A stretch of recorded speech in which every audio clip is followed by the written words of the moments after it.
हर हर महादेव दोस्तों, उत्तराखंड जिसे देवभूमि भी कहा जाता है, यह अपने प्राकृतिक सौंदर्य, धार्मिक स्थल तथा अपनी विभिन्न भाषाओं के लिए पूरे विश्व में प्रसिद्ध है। उत्तराखंड की विभिन्न भाषाएं यहाँ के प्राकृतिक सौंदर्य के साथ साथ यहाँ की सांस्कृतिक और विरासतों को उजागर करने और यहाँ की लोक परंपराओं को जीवित रखने का भी एक मुख्य जरिया बनी हुई है। उत्तराखंड की लोक बोलियां इस प्रदेश की आत्मा है। यह केवल संवाद का मात्र ही नहीं, यहाँ की सांस्कृतिक विरासत की एक धरोहर है जिसको संजो कर रखना हम सबकी जिम्मेदारी है। दोस्तों, आज की वीडियो में भी हम उत्तराखंड की कुछ प्रमुख भाषाओं के बारे में जानने वाले हैं। कौन कौन सी भाषाएं हमारे उत्तराखंड में बोली जाती है, इसका मैंने एक वीडियो पहले से बनाई हुई है।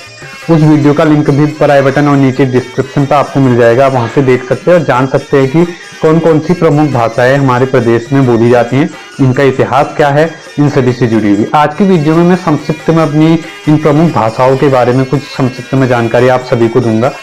आप हमसे फेसबुक पर हमें देख रहे हैं तो हमें फॉलो कर लीजिए। अगर यूट्यूब पर हमें देख रहे हैं तो चैनल को सब्सक्राइब कर अपना प्यार बनाए रखें और वीडियो को अधिक से अधिक लोगों तक शेयर करें ताकि हम अच्छी और बेहतर वीडियो आप सभी के लिए लाते रहें। तो आइए आज की वीडियो शुरू करें।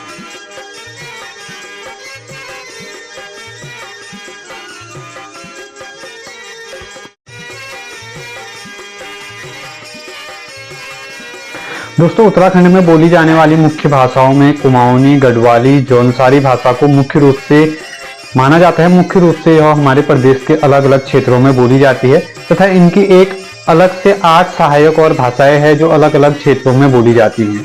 यहाँ की जो भाषाएं हैं, जो है यहाँ की सांस्कृतिक विरासत और यहाँ की जो धरोहर है हमारे प्रदेश की, उसको संजो कर रखती है। और इसके कई उदाहरण, हमारी भाषा कितनी प्राचीन है, इसके कई उदाहरण आपको यहाँ प्राचीन मंदिरों में स्थित शिलालेखों में लिखी हुई भाषाओं से पता चल जाएगा कि कितनी प्राचीन समय से। तथा कई ऐसे ताम्र पत्र मिले हुए हैं, कई राजाओं के, कुमाऊं के कहें या गढ़वाल के, जिनके ताम्र पत्रों में, गढ़वाल के राजाओं के ताम्र पत्र में गढ़वाल की भाषा का प्रयोग किया गया है और कुमाऊं के क्षेत्र में के ताम्र पत्रों में कुमाऊनी भाषा का उल्लेख किया गया है। और कुमाऊनी भाषा, गढ़वाली भाषा में कई ऐसे काव्य खंड लिखे गए हैं जिनके लिए पूरे प्रदेश और पूरे विश्व में इस सांस्कृतिक धरोहर को पहचाना जाता है। दोस्तों, कुमाऊनी और गढ़वाली भाषा की उत्पत्ति या उसकी कहाँ से यह भाषा शुरू हुई, अगर उसके बारे में हम संक्षिप्त में जानें तो यह संस्कृत भाषा के ही दूसरा स्वरूप के रूप में जानी जाती है। जिस तरह से हिंदी एक भाषा है, हिंदी से कई अधिक शब्दकोश कुमाऊनी में कहें या गढ़वाली में कहें, इनमें आपको देखने को मिलते हैं। इसके कई उदाहरण भी हमने पिछली जो वीडियो बनाई है उसमें दिए हुए हैं। कौन कौन से ऐसे उदाहरण हैं जिसके कारण से आप समझ सकते हैं कि किस तरह से हमारी जो भाषा है, हमारे प्रदेश की भाषा, गढ़वाली कहे, कुमाऊनी कहे या जौनसारी कहे, जो हिंदी भाषा से भी अधिक शब्दकोश अपने पास रखती है। और हिंदी भाषा इंग्लिश भाषा से भी अधिक शब्दकोश अपने पास रखता है।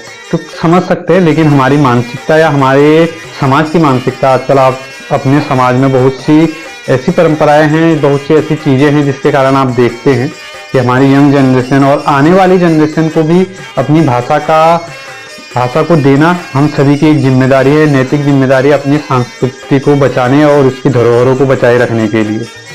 तो इसलिए बहुत सी ऐसी चीज़ों के कारण से हमारी जो अभी वर्तमान में अगर स्थिति आप देखते हैं तो आपको कई ऐसे लोग मिल जाते हैं जिनको अपनी सब भाषाओं का ज्ञान होना कोई बुरी बात नहीं है। आप हर एक भाषा को अपने हिसाब से यूज कर सकते हैं, लेकिन अपनी मातृभाषा का ज्ञान होना मुख्य रूप से बहुत जरूरी है आपकी जड़ों को मजबूत रखने के लिए, आपकी नींव को मजबूत रखने के लिए। इसलिए अपनी मातृभाषा, चाहे कोई भी आपकी मातृभाषा हो, उसे जरूर याद, लिखना भी और बोलना दोनों आनी चाहिए। आजकल की यंग जनरेशन को आप देखते हैं, किसी को बोलना आता है, लिखना नहीं आता, किसी को लिखना आता है, बोलना नहीं आता। तो इन सभी चीज़ों पर हमको विशेष ध्यान देने की जरूरत है। हम बहुत सी भाषाएं सीख सकते हैं, इसमें कोई दोहराया नहीं है, लेकिन हमें अपनी भाषा का ज्ञान होना मुख्य बात है। यही मैं आज की वीडियो के माध्यम से आप सभी को मैसेज देने का प्रयास कर रहा हूँ, ताकि अपनी जो भाषा है उसके बारे में आप सभी को पता भी हो और आप सभी आने वाली जनरेशनों को अपनी सांस्कृतिक विरासतों के तौर पर अपनी लोक भाषाओं को दें। ये मेरा मुख्य उद्देश्य आज की वीडियो के माध्यम से है। आप सभी क्या सोचते हैं अपनी लोक भाषाओं की स्थिति के बारे में? एक सर्वे हम इसके बारे में करना चाहते हैं, तो आप हमें कमेंट बॉक्स में कमेंट करके जरूर बताएं कि आप क्या सोचते हैं कि किस तरह से हम अपनी लोक भाषाओं को लोगों तक पहुंचा सकते हैं। इसके कई माध्यमों के बारे में आप हमें कमेंट बॉक्स में कमेंट कर अपनी राय दे सकते हैं। अगर वीडियो अच्छी लगी तो अधिक से अधिक लोगों तक शेयर जरूर कीजिए, ताकि हमारी जो भाषाएं हैं उसके बारे में अधिक से अधिक लोगों को पता हो कि कितना बड़ा शब्दकोश कुमाऊनी, गढ़वाली, जौनसारी भाषाओं में है और कई अन्य भाषाओं से जिन्हें हम प्राथमिकता देते हैं।